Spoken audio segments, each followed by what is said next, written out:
శ్రీ గురుభ్యో నమః. హరి ఓం. దంతంచలేన ధరణీతలమున్నమయ్య పాతాళకేళి శుధృతాది వరాహలీలం ఉల్లాఘనోత్ఫణఫణాధర గీయమాన క్రీడావదానమిభరాజ ముఖం నమామః. అమరీ కబరీ భార భ్రమరీ ముఖరీకృతం దూరీకరోతు దురితం గౌరీ చరణ పంకజం ఇందీవరదళ శ్యామం ఇందిరానందకందళం వందారు జన మందారం వందేహం యదునందనం. వాగర్ధావివ సంపృక్తౌ వాగర్ధ ప్రతిపత్తయే జగతః పితరౌ వందే పార్వతీ పరమేశ్వరౌ. ఆపదామపహర్తారం దాతారం సర్వసంపదాం లోకాభిరామం శ్రీరామం భూయో భూయో నమామ్యహం. బుద్ధిర్బలం యశోధైర్యం నిర్భయత్వమరోగత అజాడ్యం వాక్పటుత్వం చ హనుమస్మరణాల్లభేతు. శ్రీ గురుభ్యో నమః. జటాయువు కొన ప్రాణంతో నేల మీద పడి ఉన్నాడు. ఆయన రావణాసురుడితో భయంకరమైన యుద్ధం చేశాడు. 60,000 సంవత్సరాల వయస్సు కలిగిన వృద్ధుడు అయినప్పటికీ తన శక్తినంతా కూడగట్టుకుని రామకార్యం కోసం తదేక దీక్షతో రావణాసురుణ్ణి ఎన్ని రకాలుగా హింసించాలో అన్ని రకాలుగా హింసించాడు. అతడి శరీరం అంతా గాయపరిచేశాడు. రథం విరగొట్టాడు. సారథిని సంహరించాడు. 2 సార్లు రావణాసురుడి యొక్క 2 విల్లుల్ని విరిచేశాడు. అయినా రావణాసురుడి ప్రాణం తీయటానికి శక్తి చాలటం లేదు జటాయువుకి. ఇంత భయంకర యుద్ధం చేసేసరికి జటాయువుకి వయోభారం వల్ల అలసట కలిగింది.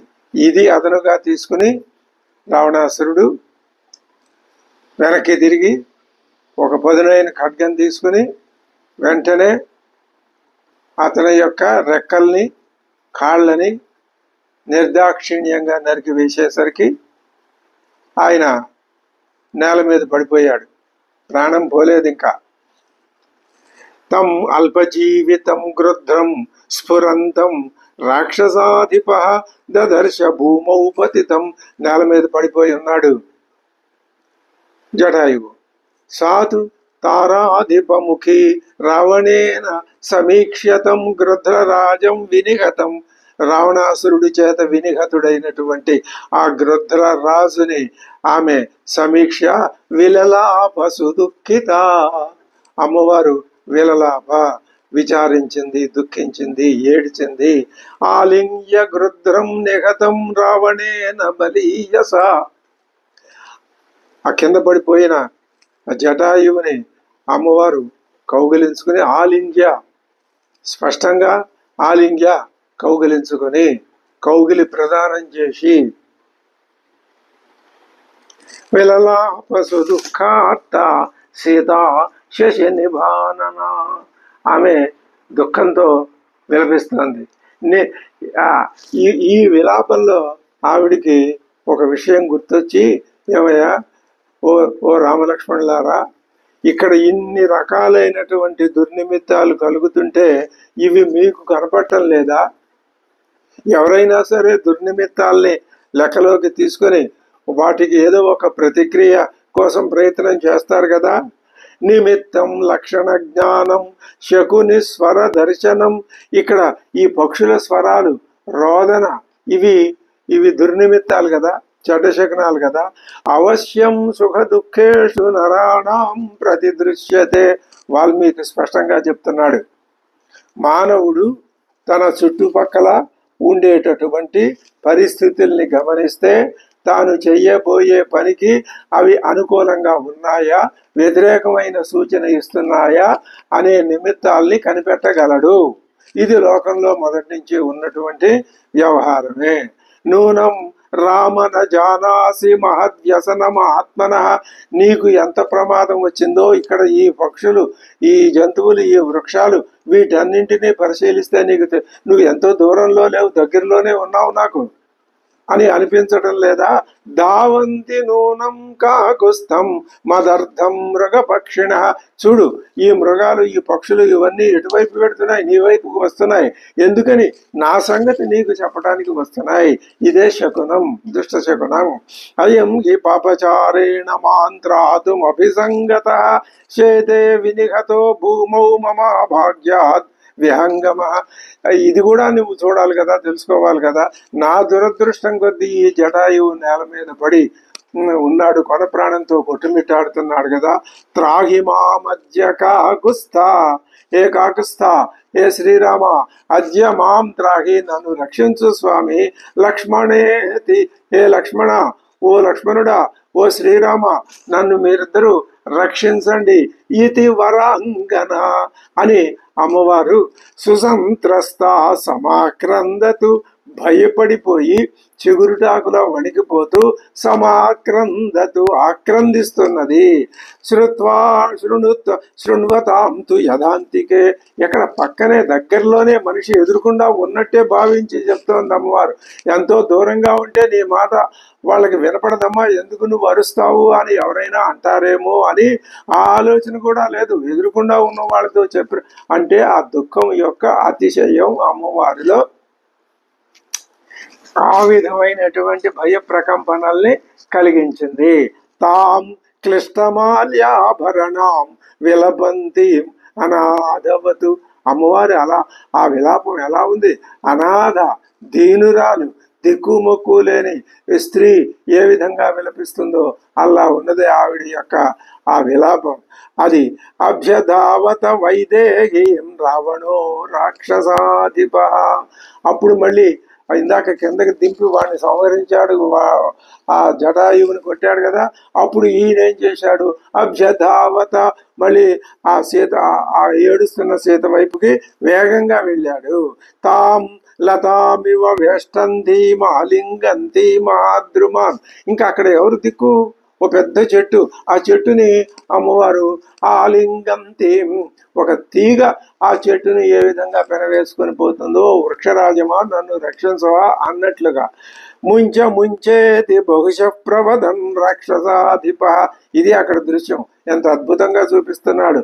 ఆమెమో ఆ చెట్టు నుంచి విడదీయటానికి వీల్లేని విధంగా చెట్టుని గట్టిగా పట్టుకుంటే విడిచిపెట్టు చెట్టునే, ఏమిటి నువ్వు అని ఆమెను బలాత్కారంగా యువతలకి లాగు ప్రవదన్ క్రోశంతీం రామేతి రామేణ రహితాంబనే జీవితాంతాయ కేశేషు జగ్రాహ. ఇంకా వాల్మీకి స్పష్టంగా ముందే చెప్పేస్తున్నాడు వాచ్యంగా, జీవితాంత. మళ్ళీ రెండోసారి గట్టిగా జగ్రాహ పట్టుకున్నాడు. ఎక్కడ? కేశేషు, ఆ జుట్టు గట్టిగా పట్టుకున్నాడు. ఆ దొరకటమే అమ్మవారి దురదృష్టం, వాడి అదృష్టం. వాడికే దురదృష్టమే, అందుకనే చెప్తున్నాడు జీవితాంతాయ. ఇంకా వాడి జీవితం పరిసమాప్తం అయిపోయినట్లే. ప్రదర్శితాయాం సీతాయాం బభూవ సచరాచరం జగత్ సర్వం అమర్యాదం తమసాంధేన సంవృతం నవాతి మారుతస్తత్ర నిష్ప్రభో భూతో దివాకరః. అమ్మవారిని ఈ విధంగా ఒక దుర్మార్గుడు బందీకృతం చేసేసరికి అక్కడ ప్రకృతి ఎలా కనపడుతున్నది? దివాకరుడు, సూర్యుడు ప్రకాశించడం మర్చిపోయాడు, మానేశాడు. నవాతి మారుత, గాలి వీచటం ఆగిపోయింది, స్తంభించిపోయింది. సమస్త జగత్తు ఎలా ఏమైపోయింది? జగత్తంతా ఆ అమర్యాదపూర్వక అంటే తన యథాస్థితిని జగత్తు మర్చిపోయింది. జగత్తు ఎప్పుడూ అది అలా ముందుకు సాగుతూ ఉండాలి, ఇప్పుడు సాగుతూనే ఉంది. సృష్టి మొదలైన దగ్గర నుంచి ఇప్పటి వరకు అలా సాగుతున్నాం. అయితే మనం ఇప్పుడు జీవించి ఉన్నాం కాబట్టి మన ఎదురుకుండా జగత్ జాయతే గచ్చతే ఇది జగత్, ఈ జగత్తు ఈ విధంగా నడుస్తూ ఉండటం మనం చూస్తున్నాం. ఇది దేనికి సంకేతం? అమ్మవారి యొక్క ఈ సృష్టిని నడిపించే సంవిధానానికి సంకేతం. అటువంటి సృష్టిని నడిపించే అమ్మవారు ఇప్పుడు ఇది ఒక అద్భుతమైన నాటకానికి తెరదీసింది. ఇది జగత్తుకంతటికి ఉపకారాన్ని కలిగించేటటువంటి మహోన్నతమైన కృత్యం, వేదాల చేత వివరించి చెప్పబడిన కృత్యం. ఇక్కడ రెండు రకాలుగా చూసే దృష్టి కనిపిస్తుంది. కథాపరంగా భార్య భర్త, శ్రీరామచంద్రుడు సీతమ్మ వారు, ఆయన తమ్ముడు లక్ష్మణుడు, ఇక్కడ వాళ్ళిద్దరూ దూరం అవ్వటం, ఇది మామూలుగా కథలో ఈనాటి వరకు ఇలాంటి కథలు, ఆ కథను అనుసరించే ఇలాంటి కథలు వస్తున్నాయి. ప్రజల దృష్టి సామాన్యంగా కథ మీద లగ్నం అయిపోతుందే తప్ప ఈ కథని వాల్మీకి ఎందుకు చెప్తున్నాడు, దీంట్లో అంతరార్థం ఏమిటి, మనం గ్రహించాల్సిన సందేశం ఏమిటి అనే స్థాయికి వెళ్ళాలి. ఆలోచన ఆ ఉన్నతమైనటువంటి స్థాయికి చేరుకోవాలనే వాల్మీకి ఉద్దేశం. జగత్తంతా ఏమైంది, తమసాంధేన సంవృతం, మొత్తం లోకమంతా గాఢాంధకారమయమైపోయింది. దృష్ట్వా సీతాం పరామృష్టాం దీనాం దివ్యేన చక్షుషా కృతం కార్యమితి శ్రీమాన్ వ్యాజహార పితామహ. అమ్మ, ఇప్పటికీ అక్కడ దశరథ మహారాజు చేసినటువంటి అశ్వమేధ యాగం, పుత్రకామేష్ట యాగాలలో శ్రీ మహావిష్ణువు ప్రత్యక్షమై నేను నలుగురిగా దశరథ మహారాజు కుమారులుగా అవతరిస్తాను అని చెప్పినప్పుడు ఆయనకి కొంత ఊరట, విశ్వాసం కలిగింది. అప్పటి నుంచి వేచి ఉన్నారు. ఏదైనా ఒక ఫలితం రావాలి అంటే ఒక కర్మ పరిపక్వం కావాలిగా. రావణాసురుడు దురాగతం లోకమంతా తెలియాలిగా, లోకం తట్టుకోలేకపోవాలి. అప్పుడు పరమాత్మ రంగంలోకి దిగుతాడు. ఇదిగో ఇప్పటికీ ఈ విధంగా ఇంకా ఎప్పుడైతే ఈ రావణాసురుడు మళ్ళీ అమ్మవారి యొక్క కేశపాశాన్ని గట్టిగా పట్టుకున్నాడో ఇక పని పూర్తి అయిపోయినట్టే అని సంతోషించాడు బ్రహ్మదేవుడు. ఎక్కడి నుంచి ఎక్కడికి తీసుకెళ్ళాడో ఒక్కసారి మనం ఈ విషయాన్ని గమనించాలి. ఇక్కడి నుంచి దశరథ మహారాజు యజ్ఞంలోకి తీసుకెళ్ళాడు. అక్కడ బ్రహ్మదేవుడు వచ్చి వాళ్ళందరికీ ఉపాయం చెప్పాడు కదా. ఏమంటున్నాడు ఇప్పుడు ఆ బ్రహ్మదేవుడు, కృతం కర్మ కృతం కార్యం ఇది వ్యాజహార పితామహ. పని పూర్తయిపోయింది అన్నాడు. ఆయన ఒక్కడేనా, ఆయనతో పాటు ఎదురు చూస్తున్న వాళ్ళు ఇంకా ఎవరున్నారు, మహర్షులు కూడా ఉన్నారు. వాళ్ళు ఏమంటున్నారు, ప్రహృష్టా వ్యధితాశ్వాసం. బ్రహ్మదేవుడు ఒకే మాట అన్నాడు, కృతం కార్యం అన్నాడు. కానీ వీళ్ళు మహర్షులు బ్రహ్మదేవుడు ఎక్కడుంటాడు ఎక్కడా కనపడ్డు. ఆయనే పరమాత్మే బ్రహ్మదేవుడు ఆ రూపంలో. మహర్షులు ఇక్కడ మానవ ఉపాధిని ధరించి, శరీరాన్ని ధరించి భూలోకంలో మళ్ళీ ఆ బ్రహ్మపదాన్ని పొందడానికి తపస్సు చేస్తున్న మహానుభావులు. వీళ్ళకి కొంతకాలం పడుతుంది. వీళ్ళకి ఈ లోకానికి సంబంధించినటువంటి సుఖదుఖాలు, కష్ట సుఖాలు ఇవన్నీ వీళ్ళ మీద ప్రభావాన్ని చూపిస్తాయి. అందుకని వీళ్ళేమంటున్నారు, ప్రహృష్టాహ వ్యధితాశ్వాసన్. వీళ్ళకి ఆనందం కలిగిపోయింది. అదేమిటయ్యా, అమ్మవారిని వాడు ఆ విధంగా బలాత్కారంగా ఒంటరి దాన్ని చేసి స్త్రీ అని కూడా చూడకుండా ఆమెని స్పృశించి కేశపాశం. ఒక సహజంగా స్త్రీని అవమానించడం అంటే ఆమె జుట్టును పట్టుకోవడం, సంపూర్ణంగా ఆమెను అవమానించడమే. అంతకంటే ఘోరమైన నేరం సృష్టిలో ఏదీ ఉండదు. అంత ఘోరం చేశాడు ఆ రావణాసురుడు. వీళ్ళు అది చూసి ప్రహృష్టా సంతోషిస్తున్నారు అంటాడు వాల్మీకి. కాదు, సంతోషించడం కాదు. వెంటనే వాళ్ళు కూడా వ్యధితాశ్చ దుఃఖిస్తున్నారు. ఇది ద్వంద్వం. అంటే ఈ మహర్షులు ఇంకా ద్వంద్వ అధీనంగానే ఉన్నారు తప్ప ద్వంద్వ అతీతులు కాలేదు. బ్రహ్మదేవుడు ఎప్పుడు ద్వంద్వాతీతుడు కాబట్టి కృతం కార్యం అన్నాడు. వీళ్ళేమన్నారు, సర్వే తే పరమర్షయ దృష్ట్వా సీతాం పరామృష్టాం దండకారణ్యవాసిన రావణస్య వినాశంచ ప్రాప్తంచ బుద్ధ్వా యదృచ్ఛయ. వాళ్ళు అమ్మవారి యొక్క ఆ పరామృష్టత్వాన్ని గ్రహింపబడటాన్ని చూసి దుఃఖం, తర్వాత రావణస్య వినాశం. ఈ పని చేయటం వల్లే రావణుడి వినాశం కూడా సిద్ధమైపోయింది. సతురతాం రామ రామేతి రుదతీం లక్ష్మణేతి చ జగామాదాయ చాకాశం రావణో రాక్షసేశ్వర. ఆవిడ్ని మళ్ళీ ప్రతిగ్రహించి ఆవిడితో సహా ఆకాశానికి ఎగిరిపోయాడు. తప్తాభరణ వర్ణాంగి పీత కౌశేయ వాసిని రరాజ రాజపుత్రీతు విద్యుత్ సౌదామిని యథా. అమ్మవారు ఇక నుంచి కొద్ది శ్లోకాల్లో వాల్మీకి మహర్షి ఈ రావణాసురుడు ఆకాశ మార్గంలో అమ్మవారిని అపహరించి తీసుకుపోతున్నాడు కదా, అమ్మవారి యొక్క స్వరూపం ఎలా ఉంది, ఆకారం ఎలా ఉంది, ఈ రావణాసురుడు ఆకారం ఎలా ఉంది, ఇతడు ఆ వారిని అమ్మవారిని అలా తీసుకుని వెడుతూ ఉంటే చూసే వాళ్ళ యొక్క ఎటువంటి భావాలు కలుగుతున్నాయి అవి చెప్తున్నాడు. అమ్మవారు ఎలా ఉంది, మేఘాల్లోని మెరుపు తీగలాగా. ఆమె ఎలా ఉంది, తప్తాభరణ వర్ణాంగి, తళతళ మెరిసే బంగారం యొక్క బంగారంతో తయారు చేయబడిన ఆభరణాలు కలది. పీత కౌశేయ వాసిని. అమ్మవారి వర్ణన ఎక్కడ వచ్చినా ఆ సమాసాల్ని మనం చెప్పుకోవటం మన యొక్క పుణ్య విశేషం. పాపాల్ని నాశనం చేస్తుంది, అందుకని వాటిని విడిచిపెట్టకుండా మనం చెప్పుకుంటూనే ఉన్నాం. తప్త కౌశేయ తప్త ఆభరణ వర్ణాంగి పీత కౌశేయ వాసిని. పీత కౌశేయ వాసిని, పచ్చనైనటువంటి పట్టు వస్త్రాన్ని ధరించిన అమ్మవారు. మరి స్వామివారు నీలమేఘశ్యాముడు కదా, అమ్మవారు తప్త కౌశేయ వాసిని కదా. ఏమిటి ఈ భేదం? ఏముంది భేదంలో? శక్తి స్వరూపం, ఆయన జ్ఞాన స్వరూపం. ఆయనని గురించి తెలుసుకోవాలి అంటే మాకు ఎక్కడా కనపడ్డ కదండి.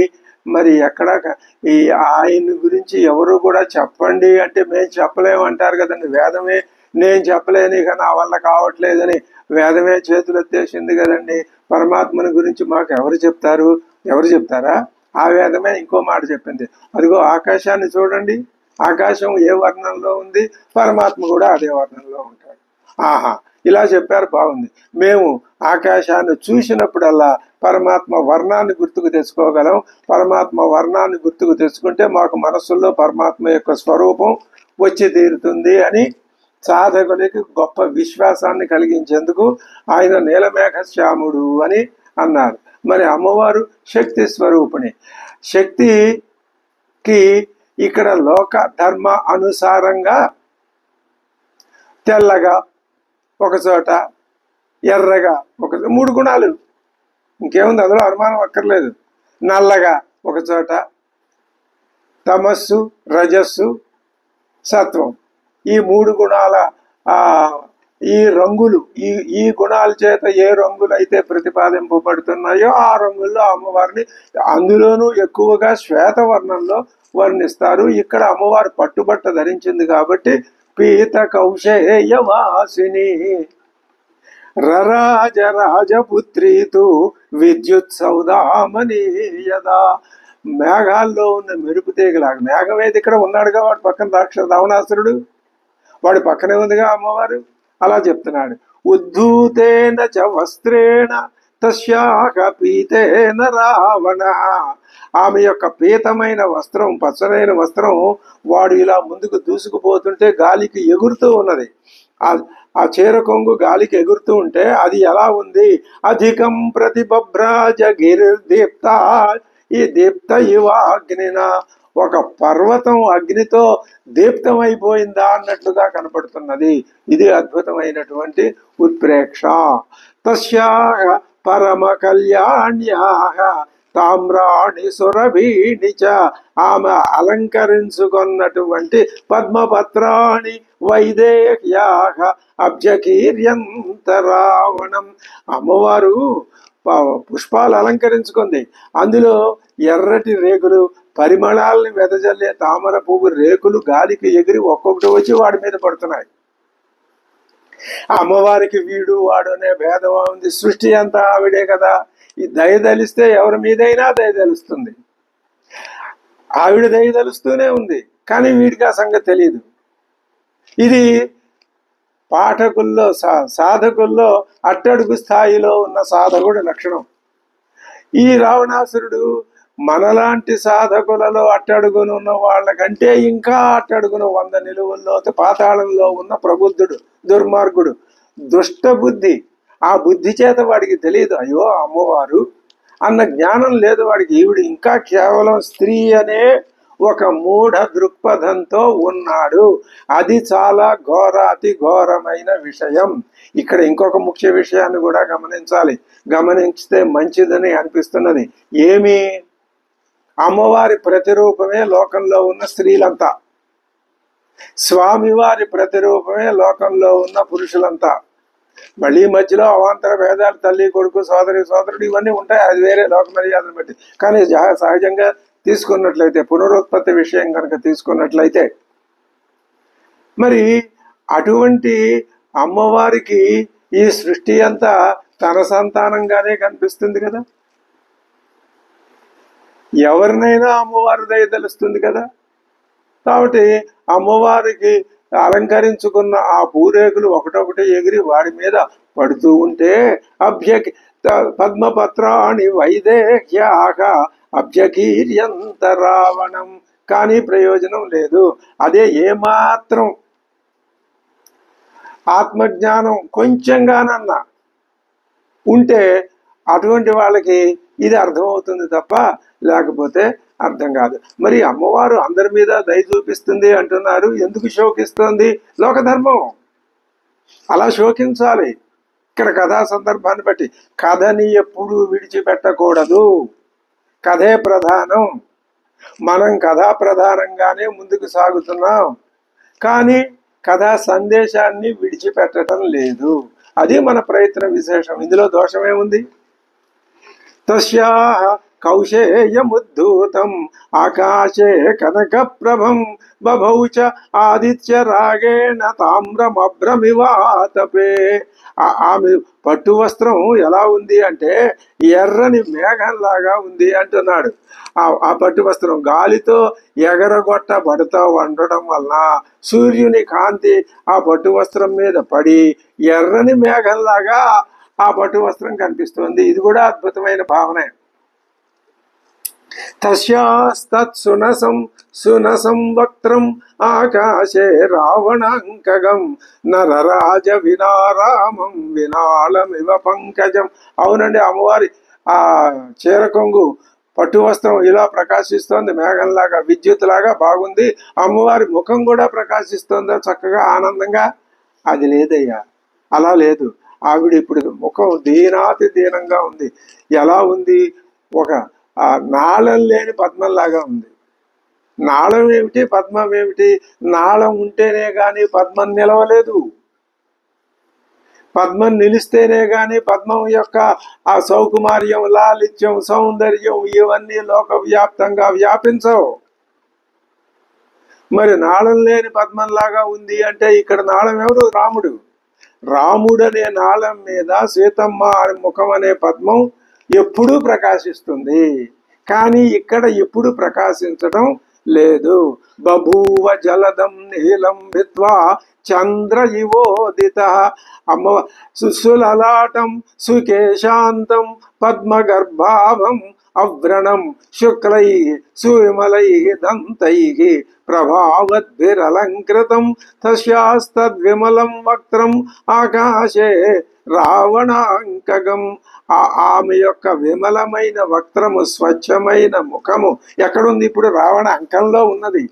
అటువంటి ఆ స్వచ్ఛమైన ఆ అమ్మవారి యొక్క ఆ ముఖము, ఆ ముఖంలో ఏమేమి? సులలాటం సుకేశాంతం, చక్కటి నుదురు, చక్కటి ఆ కేశములు. మరి అలాగే ఇవి ఇవి ఆ పద్మగర్భాభం అవ్రణం, ఏ మాత్రము దోషం లేనటువంటి ఒక పద్మంతో సమానంగా ఉన్నటువంటి ఆమె యొక్క చక్కని పలువరసతో కూడినటువంటి ఆమె ముఖము ఎలా ఉంది? నల్లని మేఘాల్ని చీల్చుకుని ఉదయించే చంద్రబింబంలాగా ప్రకాశిస్తుంది. బభూవ జలదం నీలం భిత్వా చంద్ర ఇవోది నీలం జలదం భిత్వా, నీ నల్లటి మేఘాలని చీల్చుకొని వస్తుంది చంద్రబింబం. ఈ నల్లటి మేఘం ఇంకెవరో చెప్పక్కర్లేదు. హృదితం వ్యపమృష్టాస్త్రం చంద్రవత్ ప్రియ దర్శనం సునాసం చారుతామ్రోష్టం ఆకాశే హాటక ప్రభం రాక్షసేన సమాధూతం తస్యాస్తద్వదనం శుభం శుశుభే నవినారామం దివా చంద్ర ఇవోదిత. రాముడు లేకపోవటం చేత అమ్మవారి ముఖం ఎలా ఉంది ఇప్పుడు? పగటిపూట ఉన్న చంద్రుడి వలె ఉన్నది. ఇది కూడా అద్భుతమైన పోలికే. పగటిపూట చంద్రుడి యొక్క ప్రకాశం తెలియదు, ఏమి లేదు, ఏదో ఒక ఛాయా మాత్రంగా అలా అక్కడ కనిపిస్తూ ఉంటాడు. మరి ఇవన్నీ ఉన్నాయి కదండి, అందాన్ని కల్పించడానికి తగినటువంటి అవయవాలు ఏమేమిటవి? వ్యపముష్ట, ఆ ముఖం ప్రస్తుతం ఎలా ఉంది? రుదితం, విలపిస్తూ ఉన్నది అమ్మవారు. మరి వ్యపమృష్ట ఆశ్రం, కన్నీటి బిందువులతో కూడి ఉన్నది. అయినా చంద్రవత్ ప్రియ దర్శనం, ఎలాగా ఏమేమి ఉన్నాయి? సునాసం తామ్రోష్టం ఆకాశే హాటక ప్రభం, బంగారు వన్నె, చక్కటి పెదవి, సునాసం ముక్కు, ఇవన్నీ కూడా రాక్షసేన సమాధూతం, రాక్షసుడి చేత తీసుకొని పోబడుతూ ఉన్నటువంటి అమ్మవారి యొక్క తద్వదనం శుభం న శిశువే, ప్రకాశించలేదు. ఎలాగా? పగటిపూట చంద్రుడిలాగా. మరి సా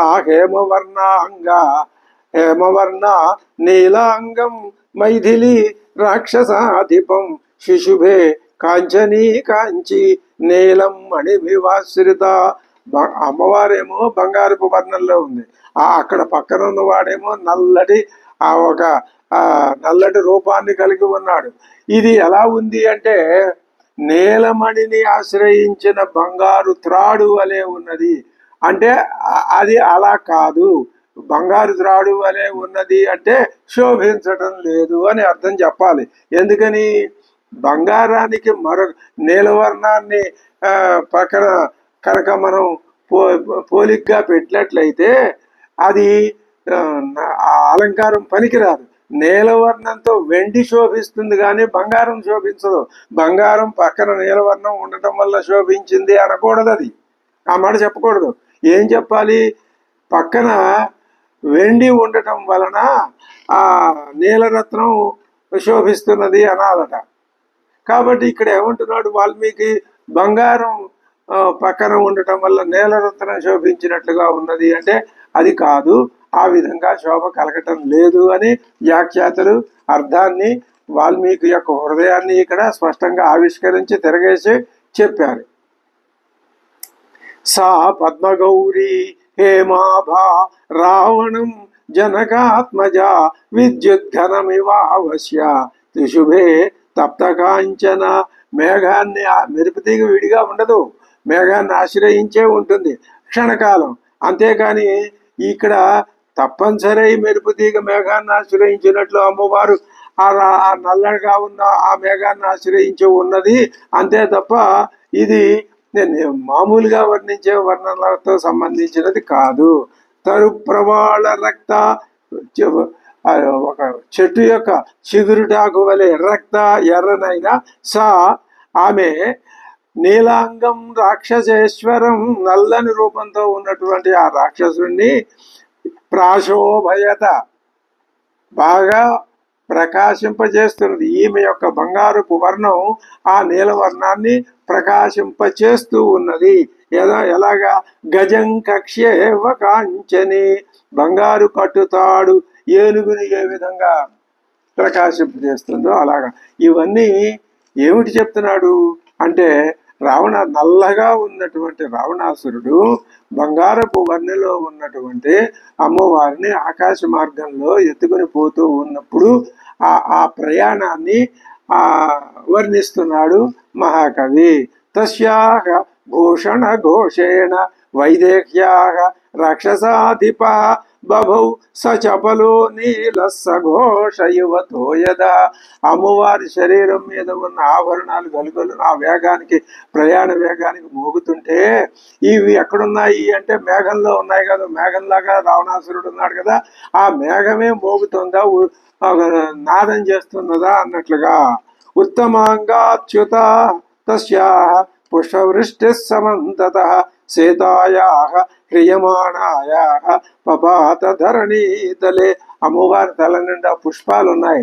ఆ పుష్పవృష్టి చ్యుత ఉత్తమాంగాత తల నుంచి జారి పడినటువంటి పువ్వులు, అవి ఆమె తల నుంచి పువ్వులు రాలి నేల మీద వాటంతటా పడిపోతున్నాయి. అమ్మా, నువ్వు మా మనోరథాన్ని సఫలం చేశావు అని దేవతలు సీతపై పుష్పవృష్టి కురిపిస్తే అది ఆ సమయంలో భూమిపై పడింది అని కథక వ్యాఖ్య. ఇది చాలా సమంజసంగా ఉంది. మహేశ్వర తీర్థులు మరొక రకంగా వ్యాఖ్యానించారు. రావణుని ముందు ఇటువంటి పని చేసే సామర్థ్యం దేవతలకు లేదు. వాళ్ళు అమ్మవారి మీద పూల వర్షం కురిపించడం లేదు. ఎందుకని? కురిపిస్తే వాడు సావుగొట్టేస్తాడు. అందుకని సీతయే, అమ్మవారే తల మీద ధరించినటువంటి పుష్పాలు అవి ఈ ప్రయాణ వేగానికి ఒకటొకటి నేల మీద పడుతున్నాయి అని ఆయన చెప్పాడు. ఏది ఏమైనా ఇక్కడ భావం మాత్రం ఒకటే. అమ్మవారి తల ఆ కైసిక నుంచి పువ్వులు జారి నేల మీద పడుతున్నాయి. సాధు రావణ వేగేన పుష్పవృష్టి సమంతతః సమాధూత దశగ్రీవం పునరేవాభ్యవర్తత.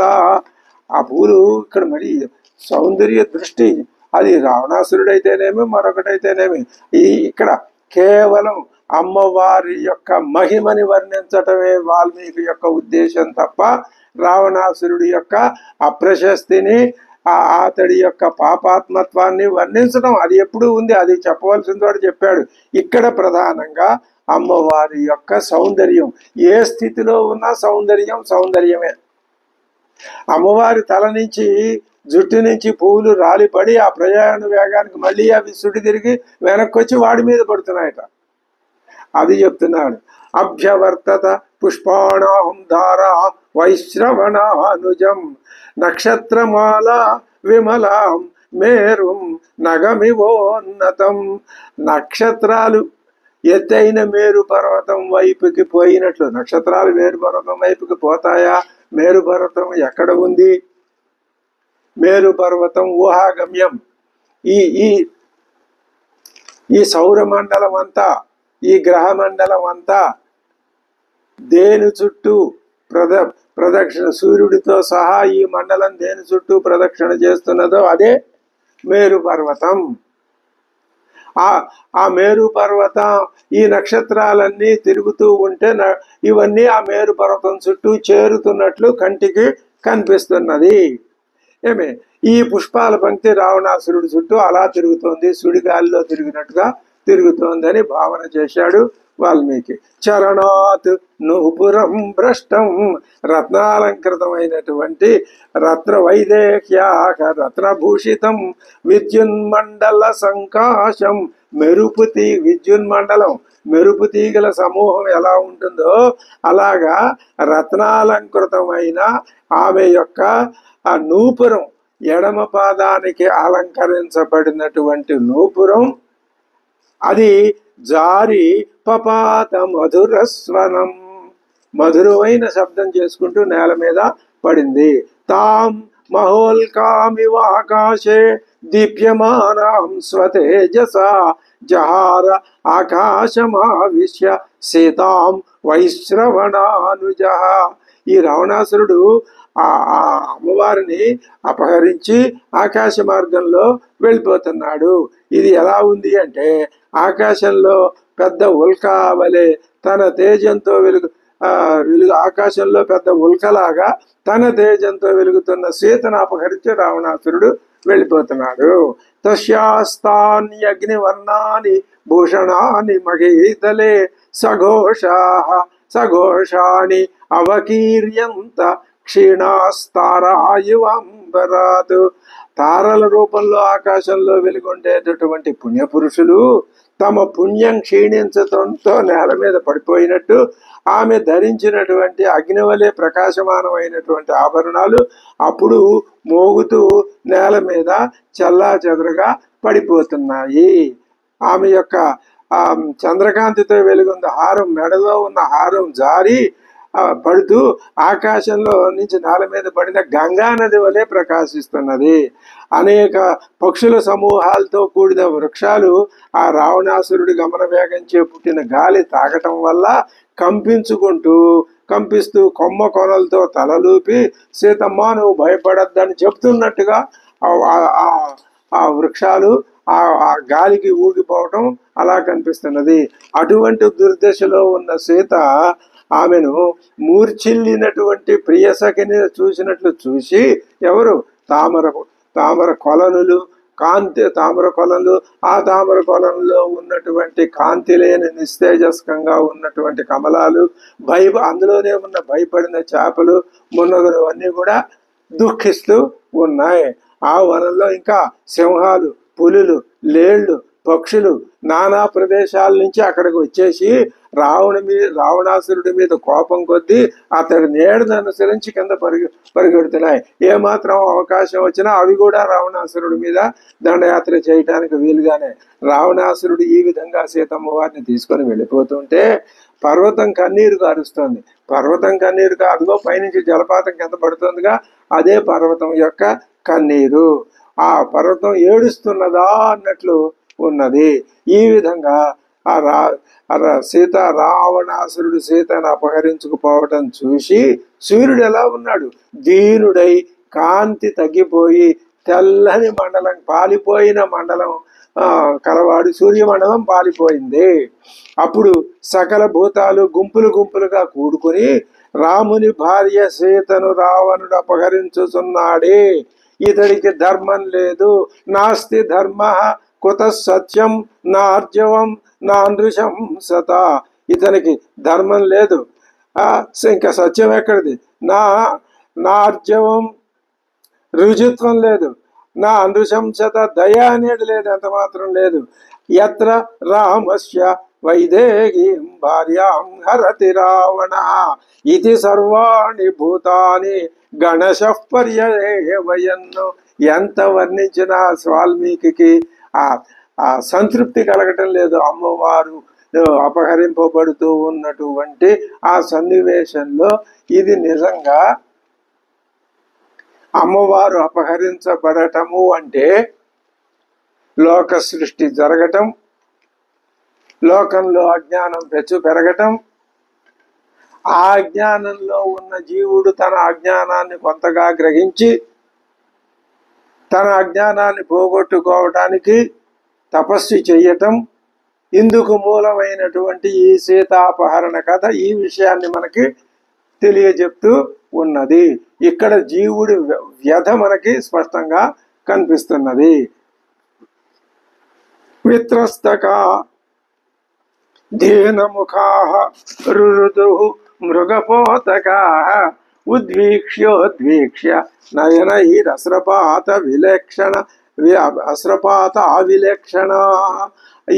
ఆ లేడి పిల్లలు కూడా అమ్మవారు పెడుతున్న దిక్కువైపే చూసి కళ్ళ వెంట నీరు కారి చూపు మందగించగా మిక్కిలి దీనంగా అవి కూడా లేడి పిల్లలు కూడా విలపిస్తున్నాయి. ఆ అమ్మవారు ఏం చేస్తున్నది? ఆమె నిరాశాపూరిత దృక్కులతో అటు ఇటు చూస్తున్నది. ఎందుకు? మాటికి చూస్తున్నది. ఎందుకు? రాముడు వచ్చి తనను రక్షించకపోతాడా అని భూమి వైపు నలుదిక్కులా చూస్తున్నది. సుప్రవేపిత గాత్రాశ్చ బభూర్వన దేవతాః విక్రోశంతీం దృఢం సీతాం దృష్ట్వా దుఃఖం తదాగతాం తాంతు లక్ష్మణ రామేతి క్రోశంతీం మధురస్వరం అవేక్షమాణాం బహుశో వైదేహీం ధరణీతలం అని ఆవిడ ఆక్రోశిస్తూ ఉంటే ఆమె దురవస్థను చూసి అక్కడున్న వనదేవతలందరూ కూడా మిక్కిలి దుఃఖంతో శరీరాలు కంపించుతూ ఉండగా వాళ్ళు దుఃఖిస్తున్నారు. సతామాకుల కేశాంతాం విప్రమృష్ట విశేషకాం జహారాత్మ వినాశాయ. మళ్ళీ ఇదే మాట అంటున్నాడు, ఆత్మ వినాశాయ. ఇక తన నాశనాన్ని తానే చక్కగా తయారు చేసుకుని దశగ్రీవో మనస్విని జహార, అపహరించుకుని వెళ్ళిపోయాడు. తతస్తు సా చారుదతి శుచిస్మిత వినాకృత బంధుజనేన మైథిలి అపశ్యతి రామగ రఘవ లక్ష్మణ ఉభౌ వివర్ణ వక్త్రా భయభార పీడిత. అమ్మవారు మళ్ళీ ఒక్కసారి ఆఖరిసారిగా రావణాసురుడికి కొద్దిగా హితోపదేశం చేద్దాం, ఇప్పుడైనా మనసు మార్చుకుని వీడు బాగుపడతాడేమో అనే ఆలోచనతో అంటున్నది, ఓ రావణాసురుడా, రామలక్ష్మణులు దగ్గర లేనప్పుడు నువ్వు నన్ను మోసం చేసి ఈ విధంగా తీసుకుని పోతున్నావే, ఇది ఇది ఇటువంటి నీచపు పనికి పాడు పనికి నీకేమీ సిగ్గు వేయటం లేదా? నువ్వు పిరిగి పందవి, నువ్వు నన్ను అపహరించే కోరికతో మృగరూపంలో వచ్చి నా భర్తని నా నుంచి దూరం చేసి నువ్వు ఇటువంటి సిగ్గులేని పని చేస్తున్నావు. నన్ను కాపాడ ఉద్యమించాడు ముసలి వృద్ధుడు జటాయువు, అతన్ని కూడా సంహరించావు. ఆహా, వ్యంగ్యంగా నీ పరాక్రమం ఎంత గొప్పదయ్యా బాబు. అంటే నువ్వు ఉత్త పిరికివాడివి, నీదో పరాక్రమమా నీచుడా. అదే అంటుంది, ఈదృశం గర్హితం కర్మ కథం కృత్వా నలజ్జసే. సిగ్గులేదేరా నీకు? స్త్రియాశ్చ హరణం నీచ రహితే తు పరస్యచ. ఏకాంతంగా ఉన్న స్త్రీని అపహరించటం నీకు సిగ్గు లేదా నీచ? ఇంకా ఇంతకంటే పెద్ద తిట్టు ఇక ఈ తిట్టు తిన్న మానవుడికి ఆయువు ఉండదు, అందులో అనుమానం లేదు.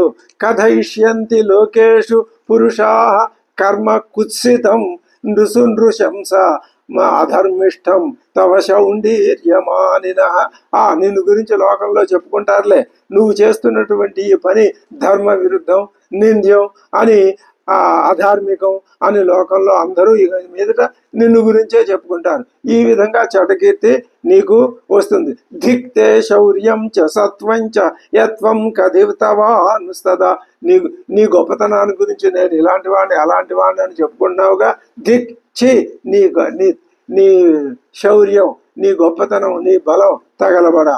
నన్ను అపహరించే సందర్భంలో నువ్వు చెప్పావే నీ శౌర్యం బలం, అవన్నీ ధిక్ నింజాలు. ఇటువంటి నడవడి లోకంలో నీ వంశానికే నింద కలిగిస్తుంది.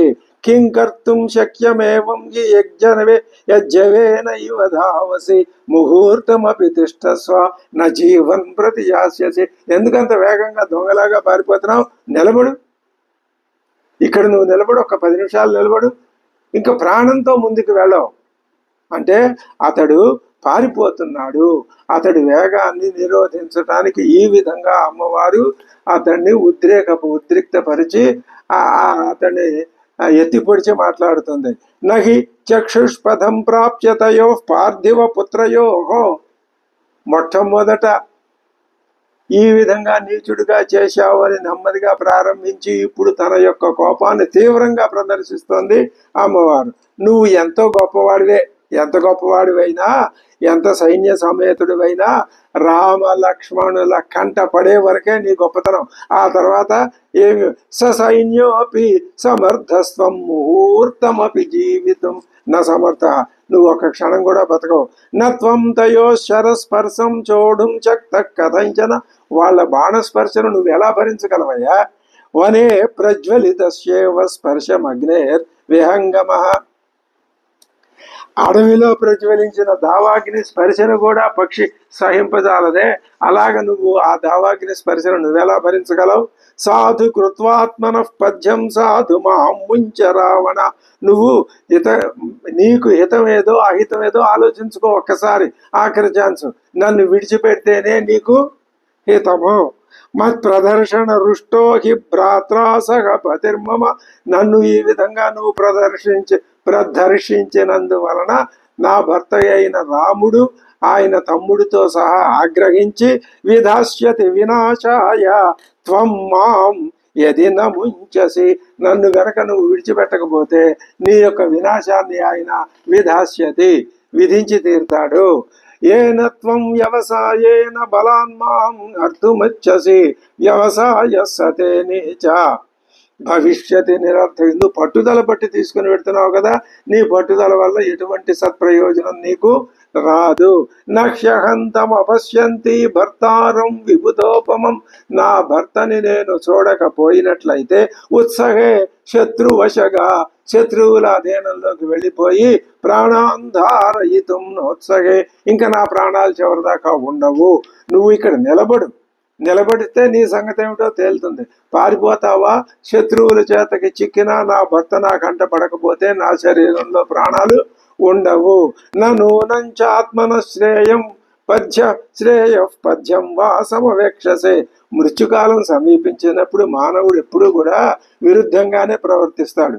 నువ్వు కూడా అలాగే నీ శ్రేయస్సు ఏమిటో మృత్యుకాలే యథా మర్త్యో విపరీత నిసేవతే.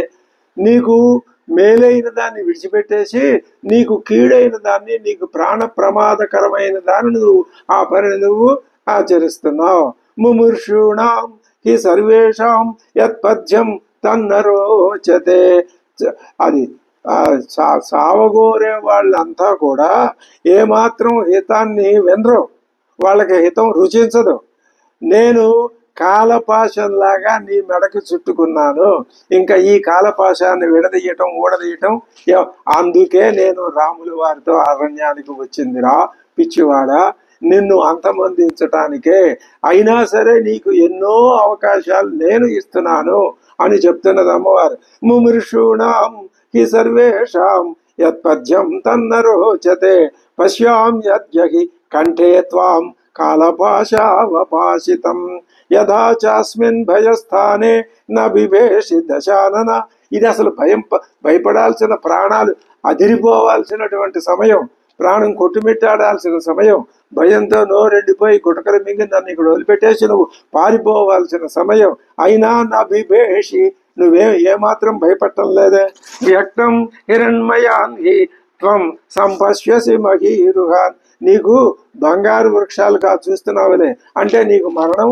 ఇది ఈ పోలిక రెండోసారి చెప్పింది. నీకు మరణం ఆసన్నమైంది. నదీం వైతరణీం ఘోరాం రుధిరౌఘ నివాసినీం నివాహినీం అసిపత్ర వనంచైవ భీమం పశ్యసి రావణ. నువ్వేం చేస్తావు? నీకు చెడ్డ శకునాలు, రక్త ప్రవాహంతో నిండిన భయంకరమైన వైతరణి అనేది కనిపిస్తుందా లేదా? కత్తుల్లాంటి ఆకులుగా అసిపత్రాలు ఉన్నటువంటి చెట్లు కనపడుతున్నాయా లేదా? నీకు అవి కనపడి తీరుతాయి. మేలైన బంగారు పుష్పాలతో కూడి శ్రేష్టాలైన వైడూర్యాలే ఆకులుగా కలిగి ఇనప ముళ్ళు నిండుగా ఉన్న వాడి అయిన శాల్మలి వృక్షం ఆ రూపంలో ఉన్న ఒక కొయ్యని ఆలింగనం చేసుకుంటే అప్పుడు నీకు ఇవన్నీ కనిపిస్తాయిలే. మహాత్ముడైన రాముడి విషయంలో నువ్వు దయ లేకుండా ఇటువంటి అప్రియం ఆచరించావు. విషపానం చేసిన వాడు అది వెంటనే చనిపోతాడు సుమా. బద్ధస్వం కాలపాశేన దుర్నివారేణ రావణ క్వగతో లప్స్యసే శర్మ భర్తుర్మమ మహాత్మన. నువ్వు ఎక్కడికి పోయినా నా లప్స్యసే శర్మ, నీకు మేలనేది జరగదు. నువ్వు ఎక్కడికి పోయినా నీకు సుఖం ఎలా లభిస్తుంది?